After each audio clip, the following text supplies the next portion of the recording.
চাঁদ ধীরে ধীরে পৃথিবী থেকে দূরে সরে যাচ্ছে। আমাদের রাতের আকাশের সবচেয়ে সুন্দর দৃশ্য কোনটা? অবশ্যই চাঁদ। কেউ প্রেম খুঁজে পায় চাঁদের আলোয়, আবার কেউ গল্প করে পূর্ণিমার রাতে। কিন্তু জানেন কি, এই চাঁদ কিন্তু পৃথিবীর সঙ্গে চিরকাল একইভাবে থাকবে না, কারণ চাঁদ আসলে ধীরে ধীরে আমাদের থেকে দূরে সরে যাচ্ছে। আজকের ভিডিওতে আমরা জানবো কেন চাঁদ দূরে যাচ্ছে বা কতটা দূরে যাচ্ছে, আর এর প্রভাবই বা কী হতে পারে। তথ্য 1, চাঁদ কতটা দূরে যাচ্ছে। প্রথমে জেনে নিন পৃথিবী থেকে চাঁদের দূরত্ব কতটা। গড়ে প্রায় 3,84,000 কিলোমিটার। মানে আমরা যদি গাড়ি চালিয়ে চাঁদে যেতে চাই তাহলে 100 কিমি গতিতে চললে প্রায় 6 মাস সময় লাগবে। কিন্তু বিজ্ঞানীরা চাঁদের দূরত্ব মেপে দেখেছে প্রতি বছর এটি প্রায় 3.8 সেন্টিমিটার করে দূরে সরে যাচ্ছে। শুনতে ছোট লাগছে তো, কিন্তু এই হার যদি কোটি কোটি বছর চলতে থাকে তাহলে বিশাল পরিবর্তন ঘটবে। তথ্য 2, কেন চাঁদ দূরে সরে যাচ্ছে। পৃথিবী আর চাঁদের মধ্যে একটি টানাটানি চলে, এটাকে বলে গ্র্যাভিটি। এই টানাটানির কারণে পৃথিবীতে তৈরি হয় জোয়ার ভাটা। কিন্তু মজার ব্যাপার হলো, জোয়ার ভাটার কারণে পৃথিবীর ঘূর্ণন আস্তে আস্তে ধীর গতিতে হচ্ছে। পৃথিবী যত ধীরে ঘুরছে তত বেশি শক্তি চাঁদের দিকে ঠেলে দিচ্ছে।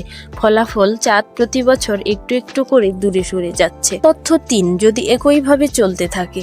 এখন ভাবুন তো, যদি কোটি কোটি বছর ধরে চাঁদ দূরে সরে যেতে থাকে তাহলে কি হবে?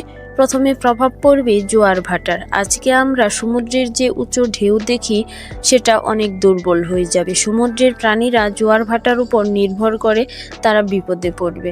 তারপর আসবে সময়ের পরিবর্তন। আজকে একদিন মানে 24 ঘন্টা, কিন্তু চাঁদ যত দূরে সরে যাবে পৃথিবী ঘুরতে তত দেরি হবে। হয়তো কোটি বছর পর একদিন হবে 30 ঘন্টায়, 50 ঘন্টায় কিংবা তারও বেশি সময়। তথ্য 4, চূড়ান্ত ভবিষ্যৎ। দূর ভবিষ্যতে চাঁদ এতটাই দূরে সরে যাবে যে পৃথিবী থেকে হয়তো আর দেখা যাবে না। তখন আমাদের আকাশ হবে অচেনা অজানা, যেখানে পূর্ণিমার আলো ঝলমল করবে না। চাঁদ ছাড়া পৃথিবীর জীবনও বদলে যাবে। গাছপালা, প্রাণী, আবহাওয়া সবই পাল্টে যাবে। অবশ্য এ পরিবর্তন আসতে কোটি কোটি বছর সময় লাগবে, কিন্তু সত্যিটা হলো চাঁদ আমাদের সঙ্গে চিরকাল থাকবে না। চাঁদ শুধু সৌন্দর্যের প্রতীক নয়, বরং পৃথিবী জীবনের জন্য এক বড় সহায়ক। সমুদ্রের ঢেউ, পৃথিবীর ঘূর্ণন, চাঁদের আলো, সবকিছুতেই এর অবদান আছে। আজ আমরা আকাশে যে চাঁদ দেখি, ভবিষ্যতের মানুষ হয়তো সেটাকে আরও কাছ থেকে দেখবে না। তাই প্রতিটি পূর্ণিমার রাত আসলে এক অনন্য উপহার, যা একদিন হারিয়ে যাবে। চাঁদ ধীরে ধীরে আমাদের ছেড়ে যাচ্ছে, আর আমরা সেটা টেরই পাচ্ছি না। তো বন্ধুরা, ভিডিওটি যদি ভালো লেগে থাকে তাহলে লাইক, কমেন্ট করতে ভুলবে না, আর অবশ্যই চ্যানেলটি সাবস্ক্রাইব করুন।